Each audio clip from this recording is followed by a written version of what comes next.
On accueille maintenant Catherine Contour, qui est chorégraphe, qui explore l'hypnose depuis 2002, si j'ai bien compris, et qui l'applique à la pratique de la danse. Alors au départ, elle vient de l'École nationale supérieure des arts décoratifs de Paris en scénographie. Et dans les années 80, elle se forme à la danse contemporaine à Paris et à New York.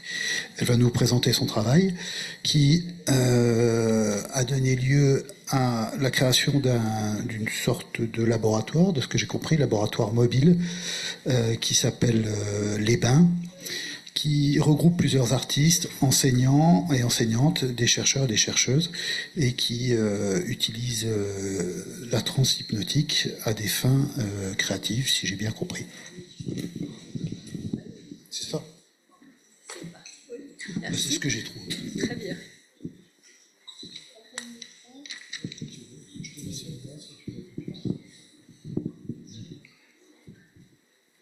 Bon, bonjour tout le monde.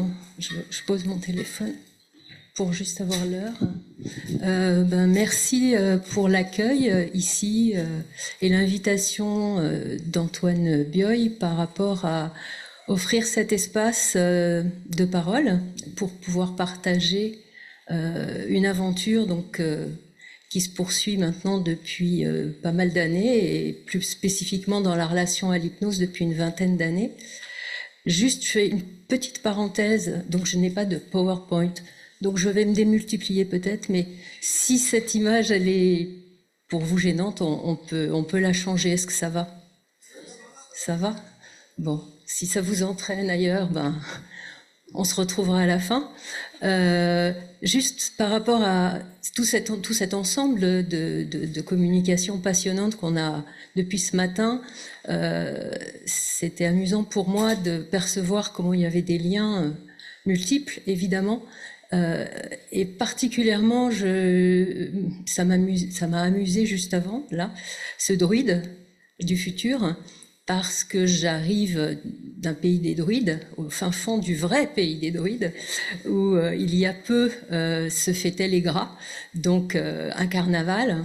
Et en arrivant ici hier soir, sur les panneaux qui expliquent, il y a des panneaux, vous verrez peut-être en sortant, avec des photos qui expliquent ce qu'était ce lieu avant sa transformation, ses transformations.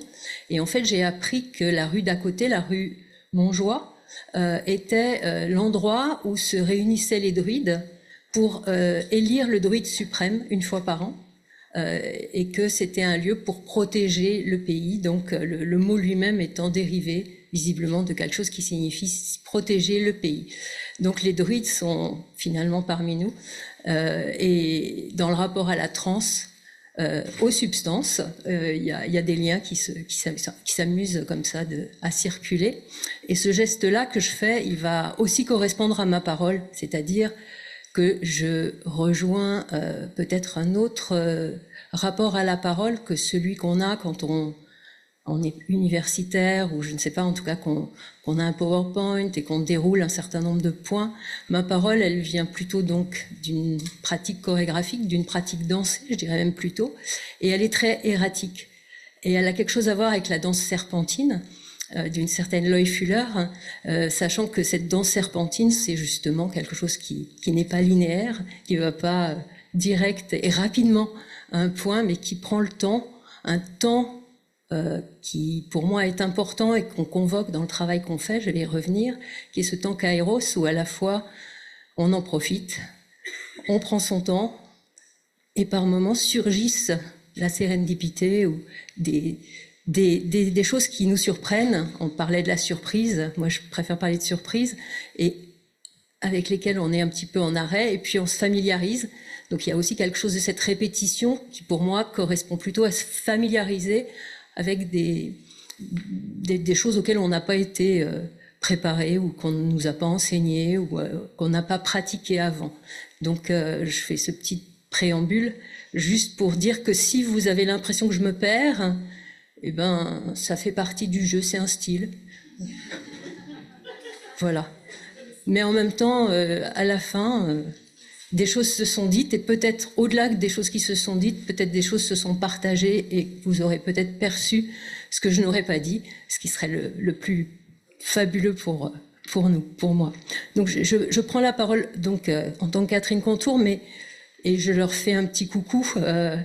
Il y a tout un ensemble donc d'artistes et de chercheurs, enseignants-chercheurs, qui sont associés donc à ce laboratoire, donc les Bains, qui a été créé il y a maintenant une bonne 8aine d'années, mais qui a été créé dans le prolongement d'une recherche que j'ai menée en tant qu'artiste sur les liens, au départ en tout cas les liens entre l'expérience de la danse, mais je vais y revenir, et l'expérience que j'ai pu découvrir à travers la pratique de l'hypnose, qui était une hypnose, qui est toujours d'ailleurs une hypnose donc thérapeutique ericksonienne, qui m'a été que j'ai découvert vraiment par hasard. J'étais pas allée chercher ça.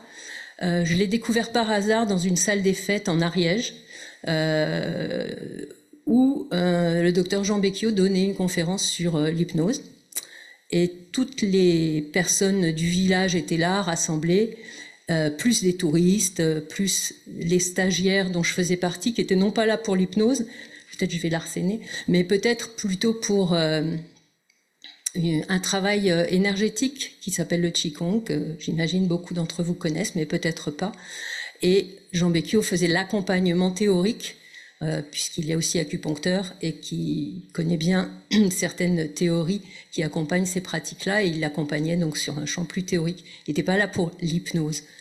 Et lors de cette conférence, j'ai donc découvert ce que lui appelle Madame Jourdain, c'est-à-dire que je connaissais cette chose, ça me semblait pas être à des années-lumière de ce que je connaissais dans mon vécu en danse, mais qu'il y mettait des mots différents, et que surtout il le pratiquait à un autre endroit. Voilà, donc ça a été un peu ça le point de départ.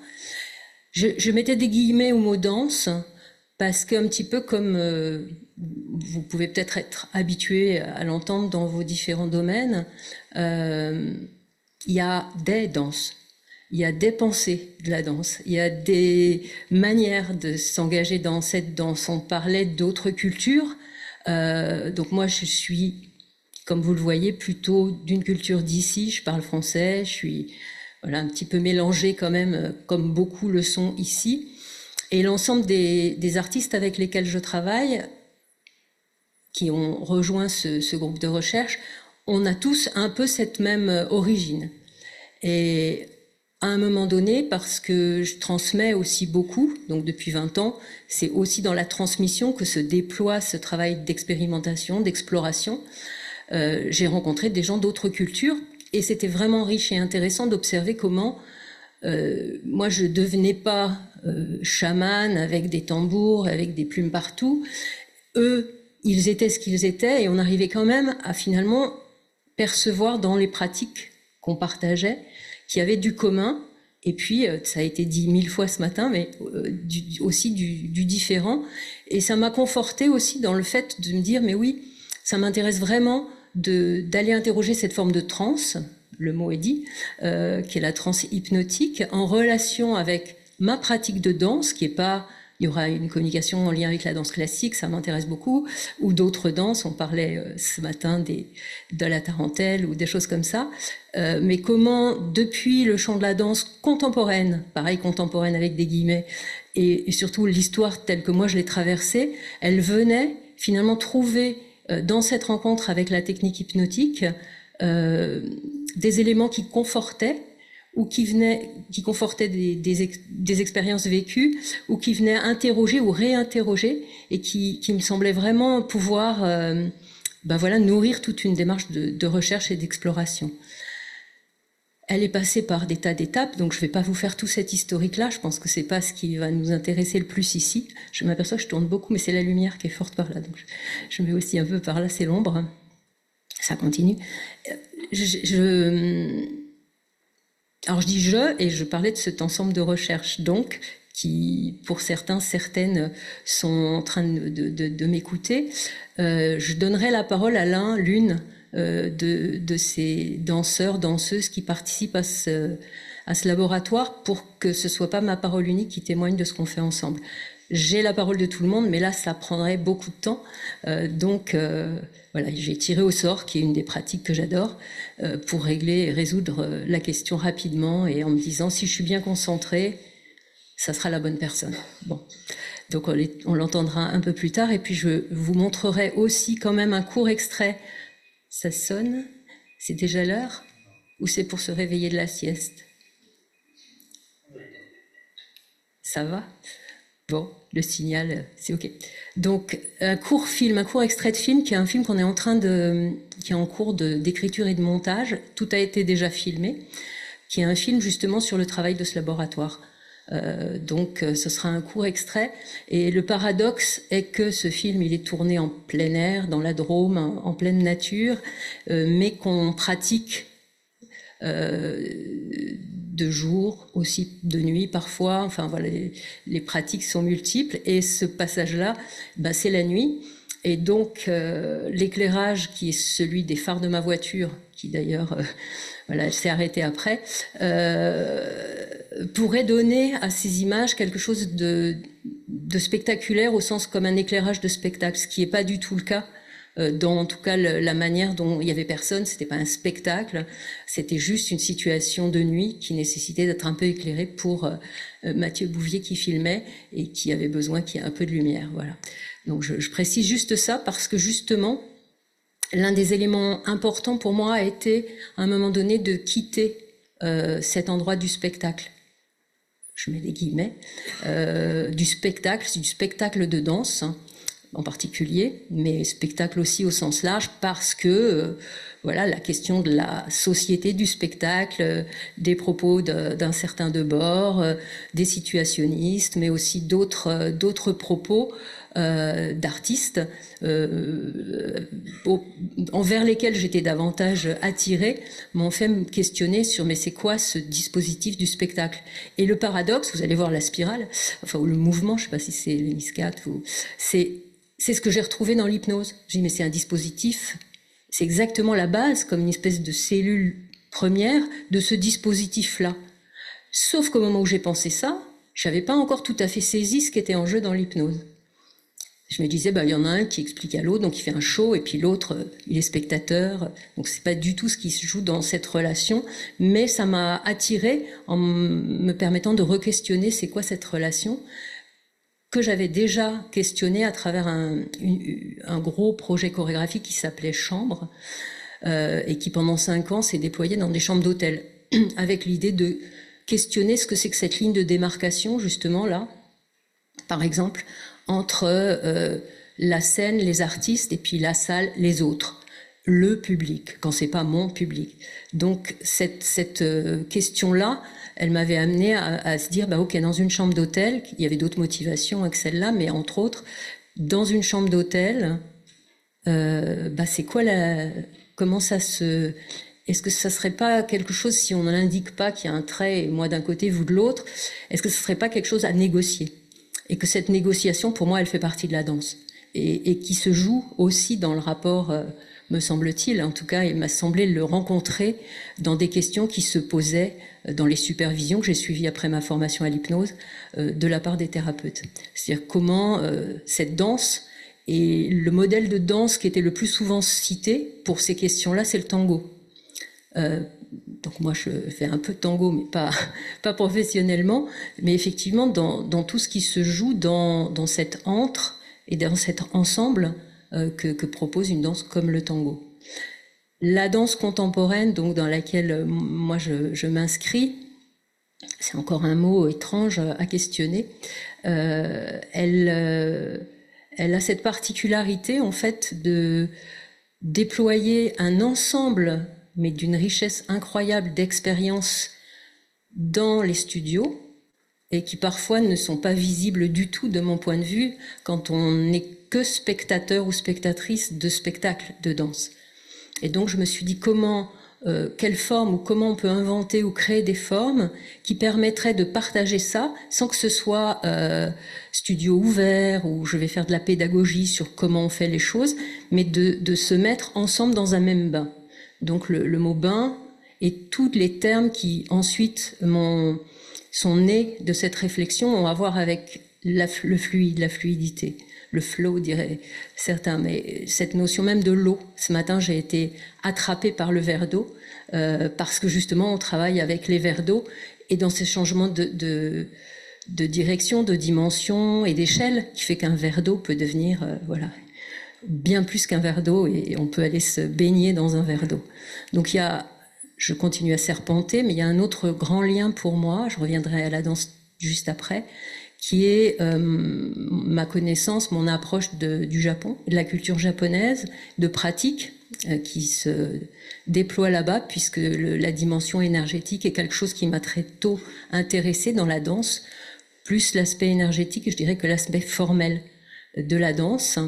Et donc, pour juste les danseurs, danseuses, ou les personnes qui parmi vous auraient des noms comme ça en tête par rapport à la danse pour me situer, je dirais que j'ai 3 pôles principaux dans ma formation et dans mes intérêts, qui sont le pôle nord et le pôle sud, oui, mais aussi un pôle qui s'est appelé l'expressionnisme allemand. On en connaît souvent la figure de Pina Bausch, mais il y en a eu d'autres, évidemment.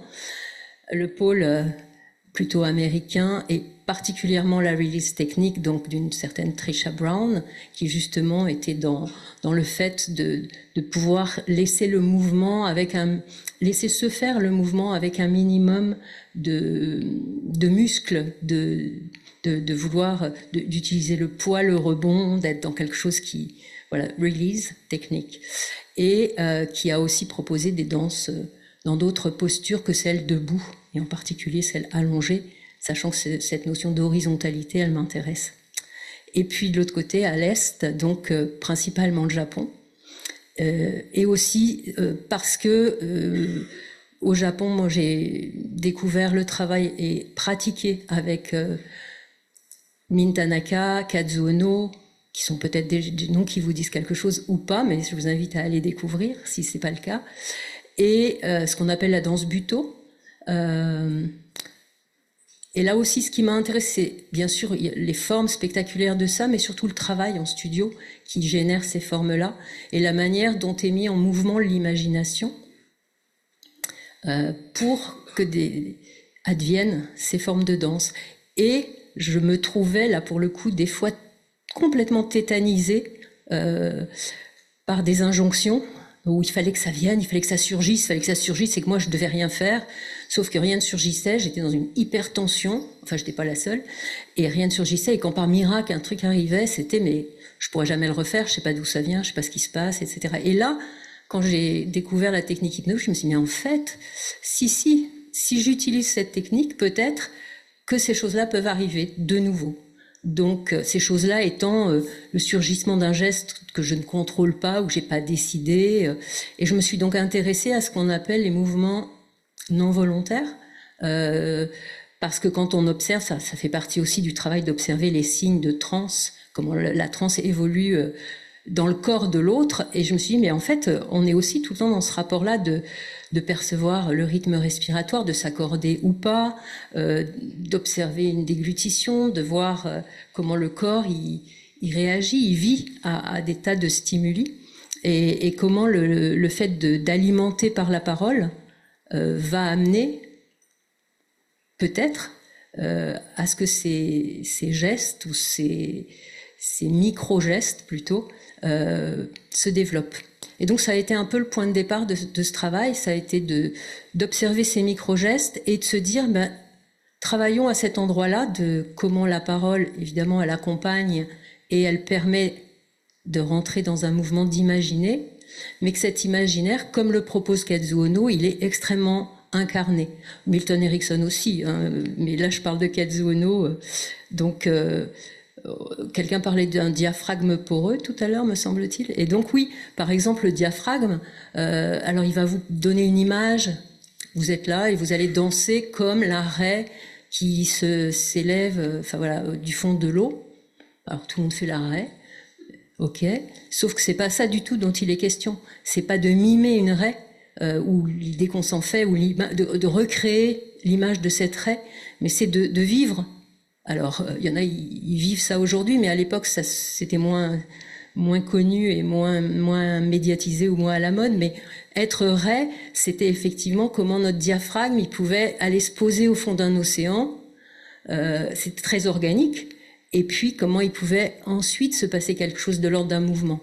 Mais c'était pas faire la raie ou faire la pieuvre ou faire ce que vous voulez. Donc c'est aussi un travail qui m'intéressait sur la question de qu'est-ce que c'est imaginer.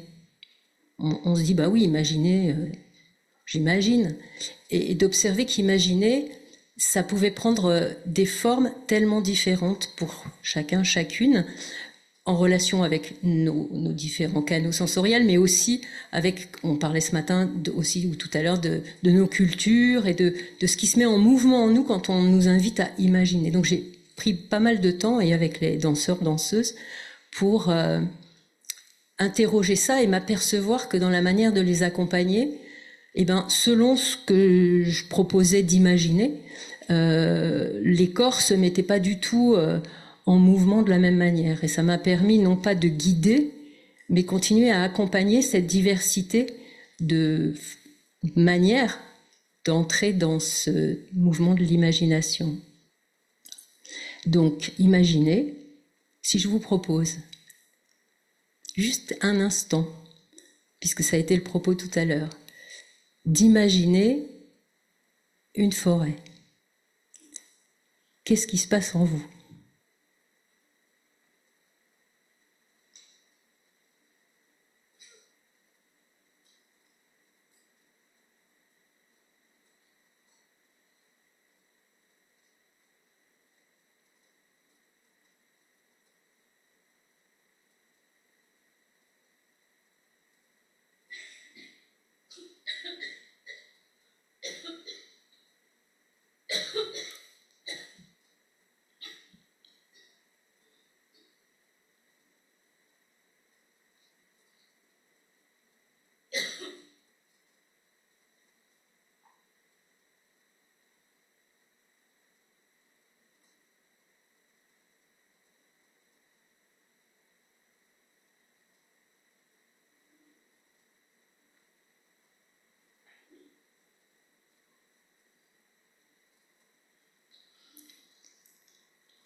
Donc je vous laisse continuer votre promenade dans la forêt si c'était le cas, mais peut-être que d'autres étaient complètement ailleurs à faire complètement autre chose, qui est aussi une possibilité qu'offre cette invitation.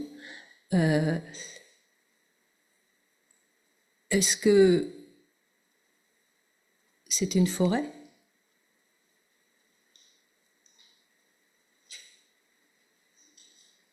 Entrez. Comment ? C'est le garde forestier peut-être.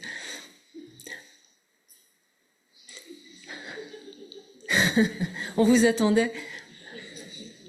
C'est bon, on continue alors. Donc oui, c'est d'observer. Alors on pourrait, et je l'ai fait dans certains contextes, demander aux personnes de témoigner qu'est-ce que c'était imaginer une forêt. Est-ce qu'une personne veut témoigner ? Toi, non. Vas-y. Non, mais je me dévoue.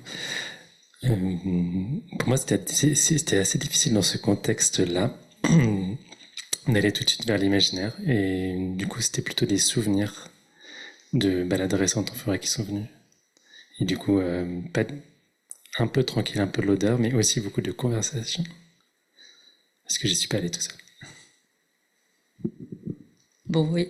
On va pas tous témoigner de nos forêts, peut-être après si vous le souhaitez, mais ce qui m'amuse aussi beaucoup, c'est d'observer comment, bon, effectivement, on peut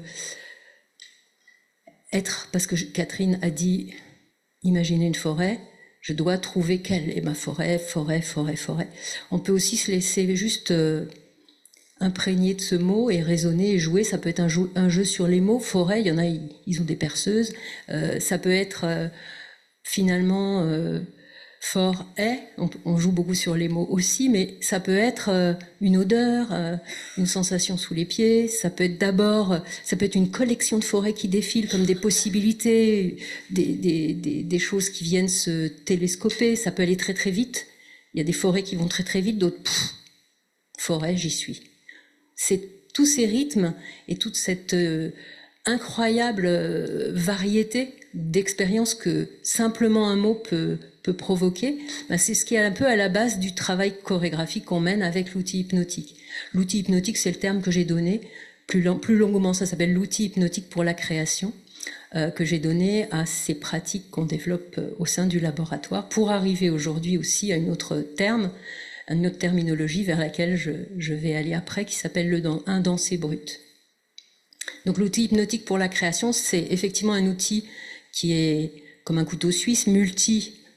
Il y a plein d'outils dans un seul, et que je transmets donc depuis longtemps, et que j'en continue à transmettre dans les champs de la création artistique, mais pas que, parce que la création, elle peut s'entendre aussi de façon bien plus large que simplement des gens qui font profession, entre guillemets, d'être artistes. Donc il y a l'outil hypnotique pour la création avec ses multiples aspects, facettes, et puis cet outil, on le met en œuvre donc collectivement, parfois de façon plus individuelle quand je pratique seule ou avec une personne, pour aller vers une forme qu'on appelle donc forme, c'est peut-être pas le bon mot, mais une pratique, une technique, on sait pas trop. Moi j'aime bien le mot voix, parce que c'est mon côté japonais, japonisant, qu'on appelle un danser brut. Le mot danser brut, il est venu, c'est un terme que j'ai emprunté à une exposition qui a eu lieu il y a quelques années au LAM à Villeneuve-d'Ascq. Et le LAM, c'est un musée d'art moderne et d'art brut qui se trouve à côté de Lille. Et donc cette exposition, dont les commissaires Christophe Boulanger et Savine Faupin nous avaient invités à montrer des tracés, parce qu'on fait tout un travail de tracés dans justement l'élaboration de ces danses brutes. On fait aussi un travail de parole, et là on faisait une proposition en live dans le cadre de cette exposition, et donc j'ai trouvé d'abord l'ensemble des œuvres rassemblées vraiment intéressantes, et on s'est senti, je dis on parce que je pense qu'on l'a tous ressenti dans notre ensemble, on s'est senti un peu à la maison. Beaucoup plus que dans des lieux dits pour la danse, où on était un peu un drôle de petit canard, on savait pas trop où les mettre, quoi en faire, qu'est-ce que c'est cette chose. Là, on était entre Nijinsky, pourquoi pas, les lignes d'air de Ligny, donc il y avait des dessins sortis de différents lieux dédiés à l'art brut, on va dire ça comme ça, même si c'est vraiment aussi au cœur de leur question. Et puis des œuvres d'artistes contemporains qui venaient interférer. Puis il y avait un film sur les tarentelles, il y avait un film, je me souviens plus de ce film, mais en tout cas c'est une fiction, mais qui rejouait tous ces jeux au Moyen-Âge de transe collective et de contamination. Il y avait beaucoup d'éléments qui pour nous avaient des résonances. Donc on a demandé si on pouvait emprunter ce terme pour qualifier, nommer tout simplement ce qu'on développait. Ça s'appelait des danses avec hypnose, mais je trouvais ça un peu... Alors que le danser brut, ça d'un seul coup pour nous, ça se singularise par aussi, j'ai envie de dire, une constellation d'éléments qui viennent en résonance. On parlait d'Armund Rosa tout à l'heure, qui venait résonner, être en résonance avec ce qui était en jeu dans le travail qu'on développe encore aujourd'hui. Donc ça, c'est un premier point. On parlait du kintsugi, alors moi je vais plutôt parler de la laque. Le principe d'élaboration de ces danses, c'est un peu comme de la laque. Donc le principe de la laque au Japon, c'est effectivement on met une couche, puis on la travaille, puis on en met une autre, puis on la travaille, c'est toujours la même couleur, sauf que par ce travail minutieux de superposition, de temps aussi, et le mot temps, il est vraiment essentiel, on arrive à une lumière, une luminosité qui n'est pas simplement la couleur, qui est au-delà de simplement cette couleur. Et donc c'est un peu comme ça qu'on procède. Et alors, pour les gens plus gourmands, ça a à voir avec les lasagnes. On met une couche, par exemple, on met donc une couche d'hétérohypnose, moi, je propose des scénarios que j'improvise en fonction vraiment des lieux et des contextes. Donc, on se laisse aussi beaucoup informer de façon consciente et moins consciente par le lieu qui nous accueille. Donc, le choix est important. Je fais une couche d'hétérohypnose et puis ensuite, il peut y avoir une couche de tracé. Puis, il peut y avoir une couche de pelote. Alors, la pelote, c'est une pratique qu'on a mise au point et ça résonnait avec ce que disait Antoine ce matin sur la notion d'un récit, mais qui n'est pas un récit qui nous ramène à quelque chose de trop réflexif. Et donc la pelote, c'est un temps où on est autour d'une table, autour d'un micro, et où on parle tous et toutes en même temps, mais en redéployant en auto-hypnose, finalement, ce qu'il y a maintenant après la traversée qu'on a eue en hétéro-hypnose. Et donc, au début, il y avait un peu une difficulté qui était presque de vouloir faire bien, donc de laisser la place à l'autre, de raisonner sur des mots. Et petit à petit, on a enlevé, donc le côté brut, c'est aussi enlever des tas d'habitudes ou des tas de règles, ou de politesse, il y a du respect, mais pas de politesse. Et donc, de pouvoir, comme ça, faire une sorte de chorale, et pelote, parce que la chorale, elle est liée à ce qu'on a expérimenté, un peu comme les pelotes de dégurgitation des chouettes. Et donc, on peut retrouver des bouts de plein de choses très hétérogènes, très différents. Donc, on pratique les pelotes. Donc, on a nos couches de pelotes. Là, je sens que l'IA est en train de peloter à droite. On a nos couches de pelotes, et puis on a une couche de dansée brute. Et puis, on peut remettre une couche d'hétérohypnose. Au milieu de tout ça, on pratique un élément essentiel d'intégration qu'on appelle la sieste PEP, pour en profiter, qui dure de 12 à 15 minutes, qui permet de laisser juste les choses s'intégrer. Donc il y a vraiment des rythmes, et c'est sur toute une journée pendant une semaine. Donc chaque bain, c'est toute une journée pendant une semaine dans un même lieu, avec le même ensemble, qui peut à la fin accueillir d'autres personnes ou pas, selon le contexte et selon ce pourquoi on est réunis là. Voilà. Et il y a aussi des pratiques de mouvement qui viennent un peu du Qigong, un peu du Tai Chi, qui permettent de se mettre en corps. Et après, chacune a ses propres trainings, si je puis dire, qu'ils font le matin s'ils ont besoin, le soir, la nuit, quand ils veulent. Donc voilà, ça c'est un peu comment on travaille. Alors je vais proposer, je regarde l'heure, parce que moi je peux en parler des heures, mais voilà, je suis pas toute seule. Juste entendre un petit peu. Alors c'est un propos qui est un petit peu daté, puisque là on prépare un livre, donc se renouvellent des tentatives de dire ce qui se joue de la part de tous les danseurs, toutes les danseuses. Il y a aussi une dessinatrice, il y a aussi des musiciens, enfin plusieurs musiciens, un réalisateur. Comment on travaille, qu'est-ce que c'est filmer avec hypnose, qu'est-ce que c'est jouer avec hypnose, puisque je vais pas beaucoup développer là-dessus, on pourra en parler en dehors, mais le rapport à la musique très délicat, que la musique elle devienne pas trop directive dans ce qu'elle nous propose, parce qu'on est assez sensible à la musique. On travaille beaucoup sur les sons du lieu.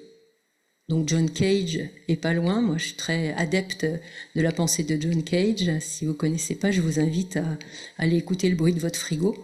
Et puis aussi d'avoir travaillé avec Bertrand Goguet, qui travaille avec Eliane Radig, donc qui sont sur des infrasons, des très petites variations comme ça. Et actuellement avec Mathieu Guillain, qui travaille aussi à la fois donc sur des sons réels, des sons collectés, et qui sont travaillés, mais pas de façon trop à suggérer, de façon directe, puisqu'on travaille sur des suggestions indirectes.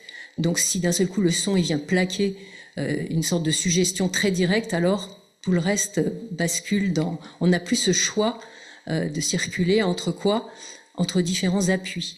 Il y a un gros travail qu'on mène ensemble sur la notion des appuis, c'est-à-dire comment entrer dans le mouvement, c'est déjà changer d'appui. Et comment ces expériences qu'on mène et ces techniques qu'on développe, ces outils, ils pourraient effectivement venir plus largement irriguer d'autres champs, dont celui évidemment de la thérapie. Je suis intervenue un petit peu dans certains de ces contextes-là, mais c'est pas mon endroit principal. Mais je trouve qu'il y a vraiment des choses à partager, de ce que je disais tout à l'heure, des choses qui se passent dans les studios de danse que vous pourriez, je dis vous, mais vous êtes multiples ici aussi, intégrer dans d'autres questions et d'autres réflexions, justement, et ça je le dis à dessein parce que c'est ce à quoi j'ai été beaucoup confrontée, en essayant de penser que dans le champ chorégraphique, eh bien, c'est pas ce que vous voyez sur scène qui pourra peut-être le plus vous aider, ou le plus vous nourrir ou venir compléter vos palettes. C'est plus ce qui se passe dans les studios de danse auxquels peut-être vous n'avez pas accès. Donc ça, j'insiste vraiment beaucoup là-dessus parce que il y a une représentation de la danse qui est celle qui correspond à ce que on va dire comment ça, le système majoritaire nous propose, mais il y a plein d'autres formes et plein d'autres manières de le penser. Et donc, pour rejoindre aussi ce que disait Trisha Brown, une déhiérarchisation des parties du corps, de penser d'autres, même si là je suis debout devant vous depuis un petit moment, mais d'autres postures que celles érigées verticales, comment le retour au sol peut être important, et comment pour ça, les changements d'appui, mais aussi, je dis quelques mots comme ça, je saupoudre, hein, mais ce qu'au Japon on appelle le ma, donc le entre, l'espace entre, comment il se travaille, plutôt que juste chaque élément. Alors voilà, ça rejoint des tas d'autres dispositifs, on va dire communs, collectifs, et donc ce sont aussi des outils qui viennent alimenter beaucoup des espaces de soins, des espaces de pédagogie, ça j'insiste beaucoup là-dessus, et des espaces de militance, parce que les corps militants, ils ont besoin d'avoir des outils qui sont pas que thérapeutiques, et l'un de ceux-là, c'est effectivement une des questions que je m'étais posée au début de la recherche, c'était comment durer en tant que danseur ou danseuse, comment durer. Et dans durer, il y avait effectivement le travail énergétique, c'est-à-dire un travail de corps qui fait pas que user, mais qui régénère, et aussi, comme le dit très bien Charlotte Perriand, donc une designeuse, cultiver l'enthousiasme. Comment, avec ces outils-là, on peut cultiver l'enthousiasme quand on n'est que devant des impossibles, pas les moyens, pas ci, pas ça, mais qu'on peut inventer. Du coup, ça commence à nous invite à inventer d'autres espaces, d'autres formes, d'autres relations. Et on en parlait tout à l'heure. Moi, j'aime pas la com, je suis anti-com, mais j'aime bien partager, renseigner. Voilà, donc il y a quelque chose qui est peut-être plus souterrain dans aussi la manière dont cette approche et cette technique, elle se diffuse, elle s'infuse. C'est aussi un titre que j'utilise pour une proposition liée à l'art du thé.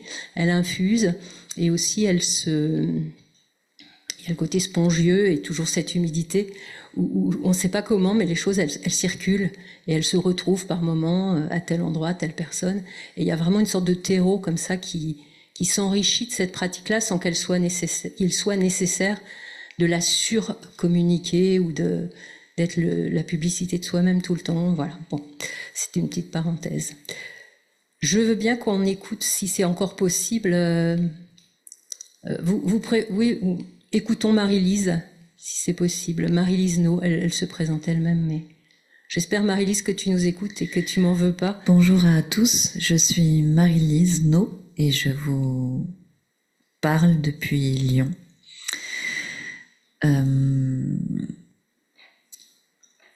Je vais vous lire le texte que Catherine nous avait demandé d'écrire il y a quelque temps à propos de notre expérience. En tant que danseuse, l'outil hypnotique me permet d'accéder à un travail spécifique de qualité de présence et de qualité relationnelle qu'il m'intéresse de développer dans le processus de création.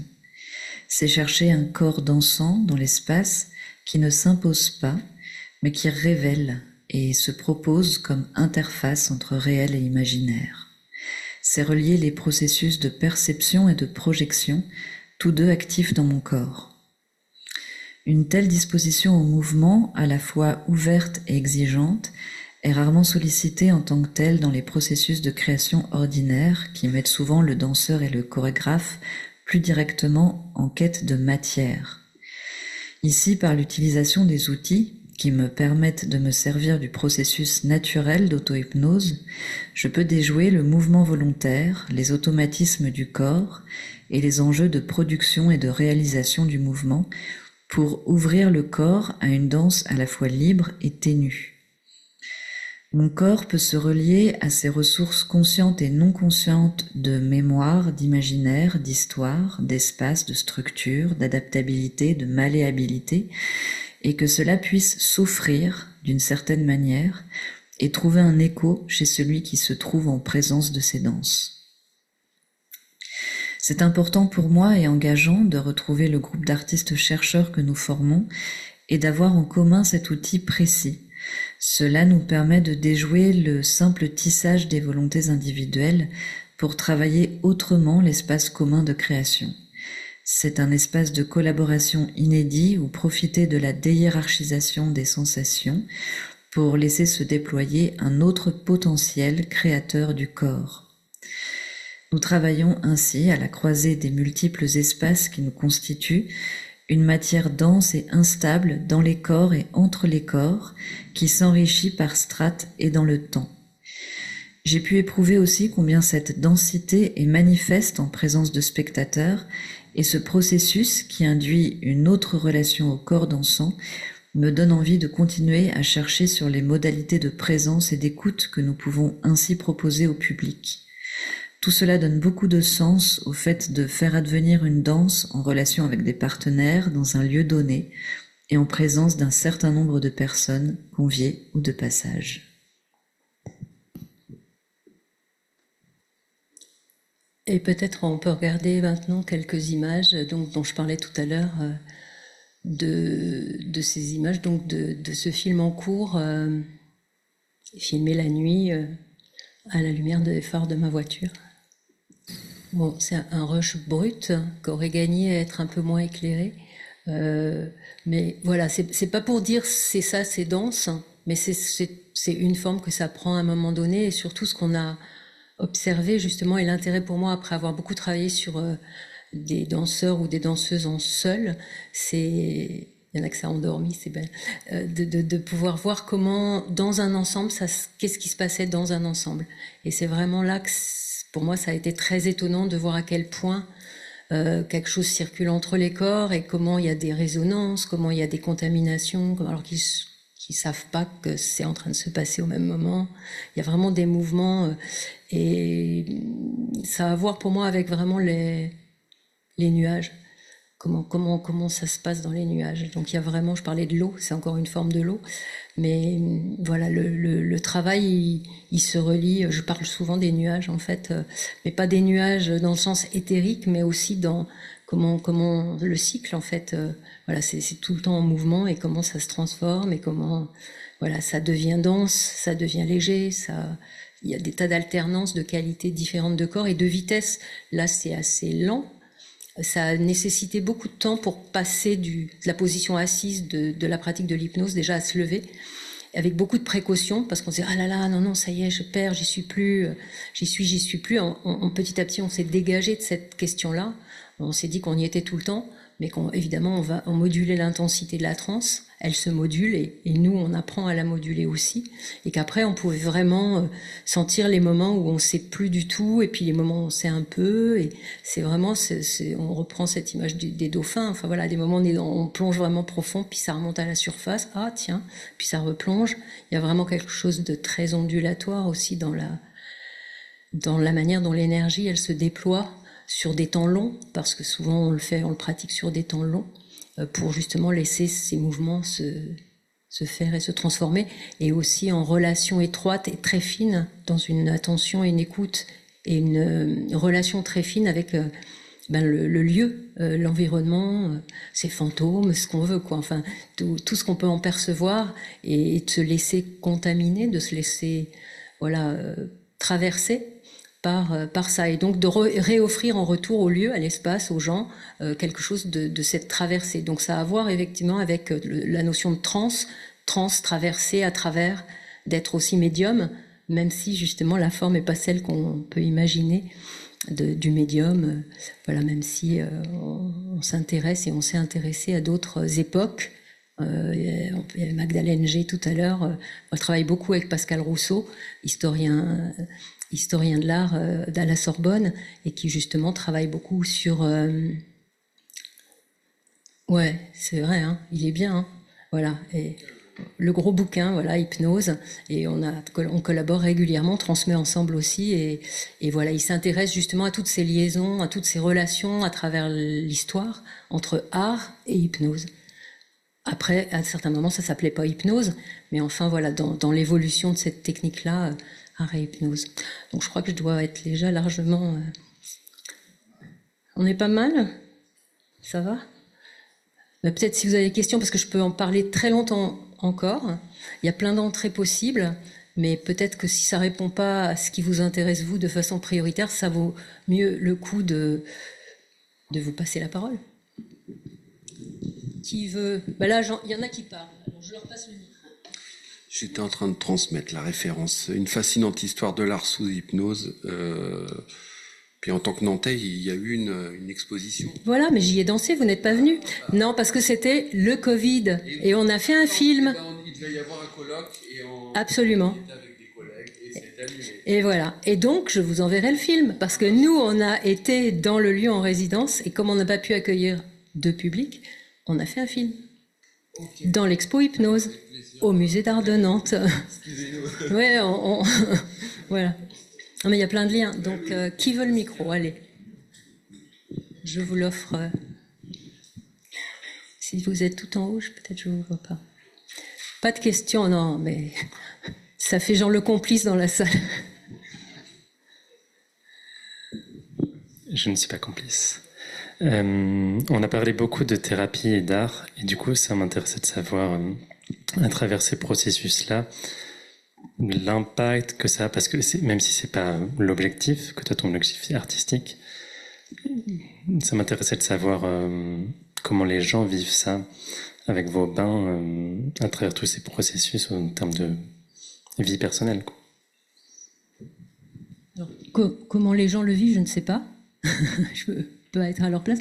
Il y avait un extrait de parole de Marie Papon qui fait partie de notre ensemble sur justement des retours qu'elle a eus, ou Alexandre da Silva, où les gens ceux qui viennent témoigner, ils témoignent d'une expérience forte, qu'ils connaissent la danse ou pas du tout, et c'est ça qui pour nous était intéressant, et souvent pas du tout, ils disent ne pas la connaître du tout, en tout cas la danse contemporaine, etc., etc.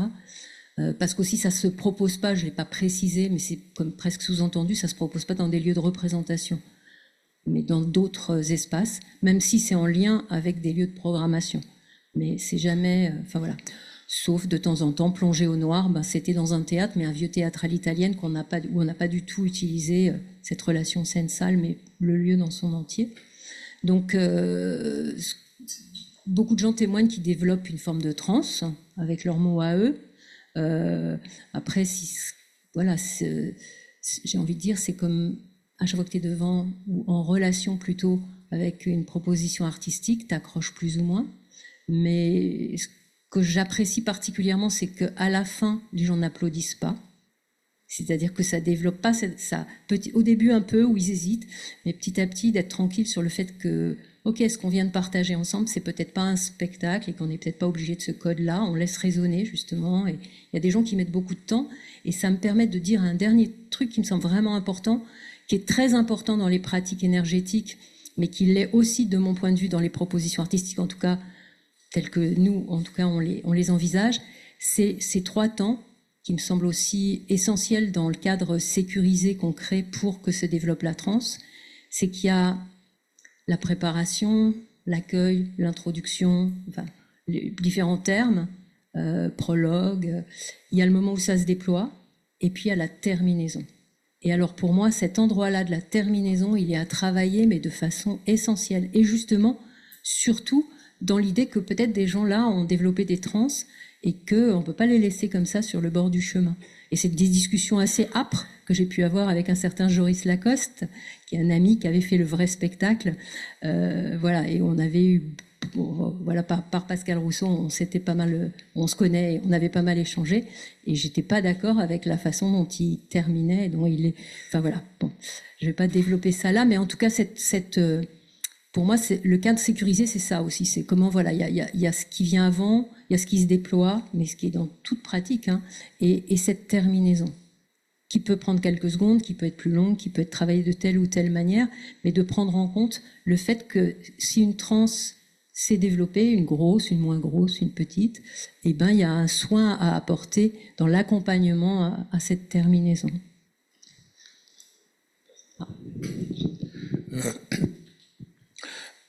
Une des clés de l'hypnose technique, c'est d'être assez répétitif quand on induit des transes. L'eau, quand elle bouge, elle déclenche des rythmes toujours naturellement. Je pense à Léonard de Vinci qui était passionné par les flux. C'est pareil, les nuages. Et en quoi est-ce que la répétition et les rythmes influencent votre façon de danser en transe ? Alors c'est drôle ce que vous dites parce que vous parlez de cette image de Léonard de Vinci ou des vagues. Et là, on vient de faire un travail avec un chercheur physicien, Laurent Chevillard, qui est à Lyon, qui est au CNRS. Et en fait, je l'avais invité parce qu'on vient de faire une création. Et sa spécialité, c'est la turbulence des fluides. Et donc, il avait amené 3 images, dont celle de ces flux de Léonard, la grande vague d'Okusai, et puis une image contemporaine qui correspond à son travail à lui, qui ressemble à une sorte de constellation de points dans un espace sombre où il explique qu'il n'y a pas de limite. Enfin, c'est assez... voilà. Et donc, c'est drôle que vous évoquiez ça. En fait, c'est le principe des vagues. Je le disais, j'arrive du bord de la mer. C'est, par exemple, ou des nuages, c'est jamais pareil. C'est jamais pareil. Donc on peut être dans une procédure qui va puiser à certaines pratiques, mais elles sont jamais les mêmes, jamais vécues de la même manière. D'abord parce qu'on est toujours dans ce rapport au présent, au lieu, à nos états, à plein de paramètres avec lesquels on joue justement et qui font que c'est jamais pareil. Et le paradoxe, c'est que j'ai été aussi intéressée par l'outil hypnotique parce que s'il y a bien une chose que je ne voulais plus faire en danse, c'était répéter. Et que je m'intéresse à l'improvisation avec du coup des outils nouveaux pour ça, enfin que moi j'appelle nouveaux, même s'il y a des liens avec des outils qui étaient déjà en œuvre dans l'improvisation et particulièrement aux États-Unis, puisque j'ai pu pas mal travailler avec des gens comme Steve Paxton, Lisa Nelson et surtout Simone Forti. Et quand il me racontait ce qui se pratiquait à la Jet Set Church, en fait il créait des dispositifs hypnotiques en fait, soit en se mettant un nombre de contraintes ou de tâches tellement grand qu'il fallait que soit disjoncter, soit accepter de passer sur un autre mode. Donc voilà, il y a ce jeu que j'aime bien avec la notion de répéter sans répéter, enfin de ne pas être dans la répétition, mais aussi d'être pour ça toujours au présent. Différence et répétition. C'est ça, variation. Attends, il y en avait une, je vous la passe après. Alors je me demandais, les danseurs-danseuses, est-ce qu'elles sont centrées sur leurs sensations, sur le corps ou sur une narration ? Est-ce qu'on reste dans l'ici et maintenant avec soi, avec les sons, avec les lumières, ou est-ce qu'on part avec l'arrêt, avec la forêt, je sais pas. Alors là, c'est vraiment la base du travail-là, c'est le « et » qui remplace le « ou ».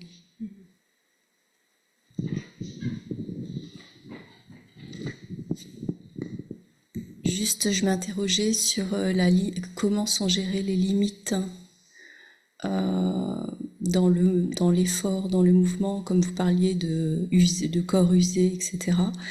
Qu'est-ce que vous constatez de différent ? Est-ce qu'on va pousser le corps d'une autre manière, ou est-ce que finalement on s'arrête quand la possibilité... je sais pas si vous voyez ce que je veux dire. Est-ce qu'on va au-delà, en transe, de ce mouvement qui parfois peut faire mal en danse, ou est-ce qu'on est justement dans quelque chose de l'auto-soin où on va simplement s'arrêter dans l'artistique et dans le ressenti, ne pas dépasser une limite oui. Je ne veux pas utiliser ce mot parce que ce ne serait pas approprié, mais vous voyez ce que je veux dire. En fait, la question ne se pose pas comme ça dans cette pratique-là, en tout cas, parce que cette transe, elle est auto-induite, pour le coup, vraiment auto-induite, parce qu'il et elle pratique en auto-hypnose.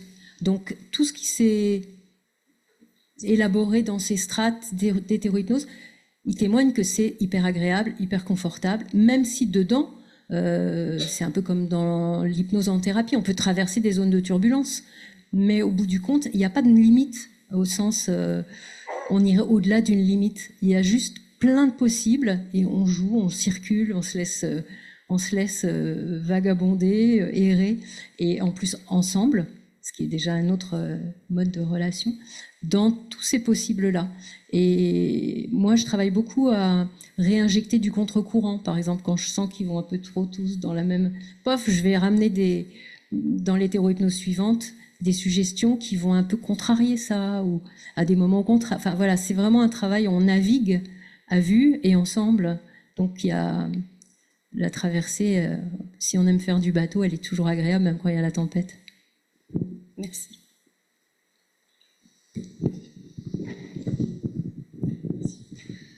Oui, vous êtes revenu plusieurs fois sur le mot pédagogie et l'importance. Est-ce que vous voulez bien en dire un peu plus, oui. Cet espace?